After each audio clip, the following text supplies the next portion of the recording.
Nano 3 years ago in 2005. It's only been 3 years. This was our first generation. Then we had our second generation Nano. This was really a beloved product, the metal and the incredible colors. And then we had our third generation product in 2007, putting a much higher resolution display on for video and other things where you really want just a beautiful, gorgeous display. But we have a new iPod Nano for this holiday season. Let me show it to you now.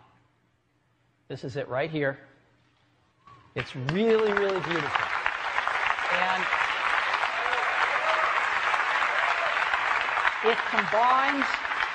it combines the best of both worlds, the portrait aspect ratio that people loved, and exactly the same super high-res display in portrait mode. And yet, it is the thinnest iPod we've ever made. It is really beautiful. You can see it's an oval shape, and it fits in beautifully, as you can see, with the line. The first and second generation portrait, but exactly the same high-res screen. I happen to have one in my pocket. Let's go ahead and turn the camera on.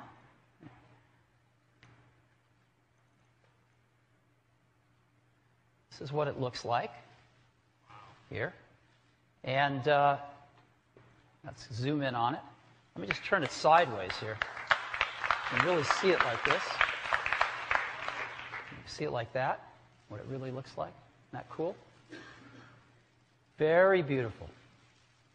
So I think when you actually see one of these things, you're going to just be blown away with how beautiful it is and how thin it is.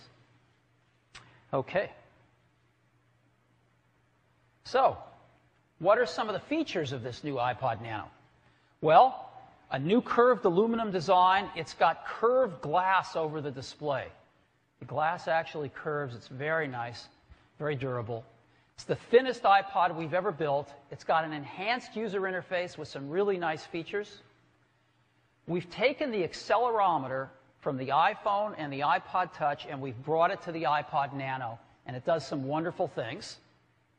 And you can actually create Genius playlists right on the Nano itself, even when it's not connected to iTunes. So let's take a look at some of these user interface enhancements. With this high-res display, you can have beautiful, nice, long menus. This is what it's like to look at songs now. We're displaying the albums they come from. And with the accelerometer, you just turn your iPod Nano sideways. You're in cover flow. It's really nice. And then pick a song and go back there. You get full-size album art. Now playing screens. Again, with photos, just turn the Nano to see a photo in landscape mode.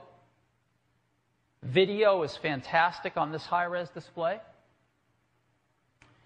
And another cool thing is you push and hold down the center button. You get a pop-up menu.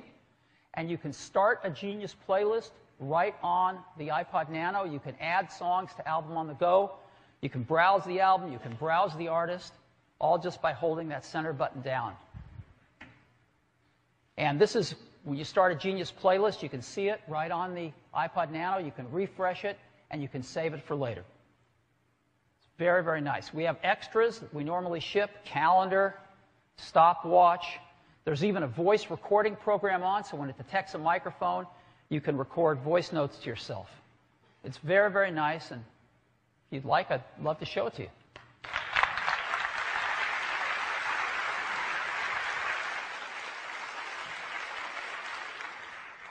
So let me just play around with it a little bit. Let's go into music, and let's go into artists here. And we'll pick, let's see. Oops. Pick Beck. And, let's see.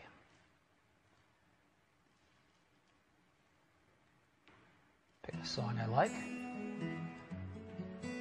And so while my music's playing, I can just rotate this sideways, and I'm in cover flow.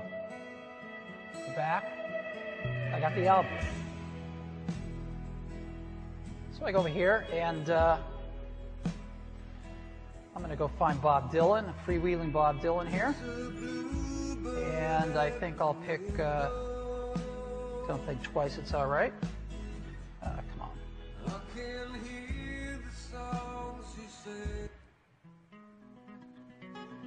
And now, there I am, listening to that. And I can push down the center button. And I can even start a Genius playlist based on those songs right there. It's created it for me right on my iPod. There's a Donovan song. Go to the next one. And so it's taken the songs that I have on my iPod and it's made a Genius playlist right on the go. Not connected to iTunes or anything else. Now, one other really cool thing about the accelerometer is we have a new feature called Shake to Shuffle.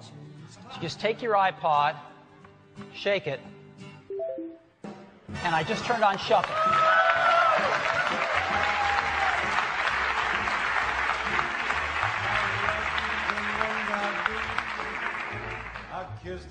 I didn't really want to tell you I had Dean Martin on my iPod, but if you don't like that song, just shake it and you'll get another one. Isn't that cool? So shake to shuffle. Okay. So let's go back and we'll go to just photos. I just want to show you that too.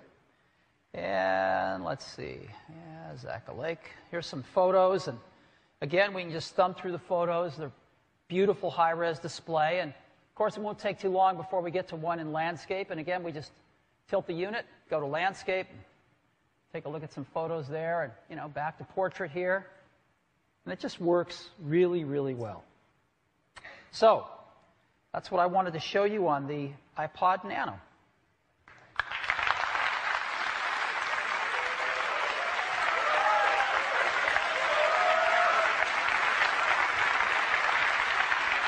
So we've got some great new features.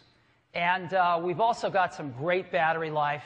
24 hours for music and 4 hours for video from the thinnest iPod we've ever made.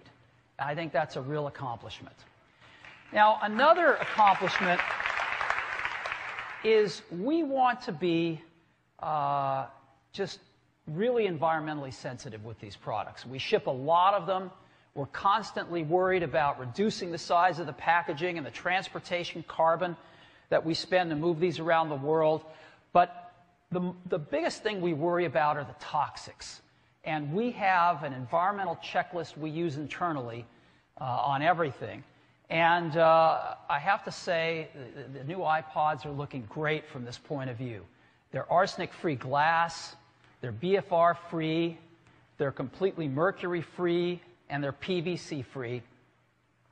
And they're highly recyclable materials, the aluminum and the glass, highly recyclable. So we're really trying our best. There's more we're going to do in the future, but so far we think these new Nanos are the cleanest, toxic-free iPods we've ever built.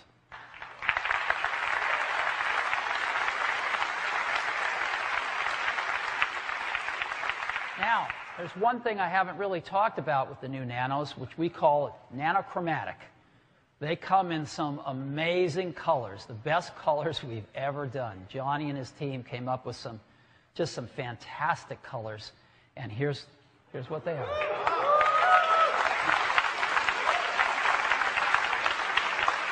Now, normally they come up with some colors like this, and we pick a few of them. We decided to do all of them. And so we're doing all of these colors in all the models. We have 2 models.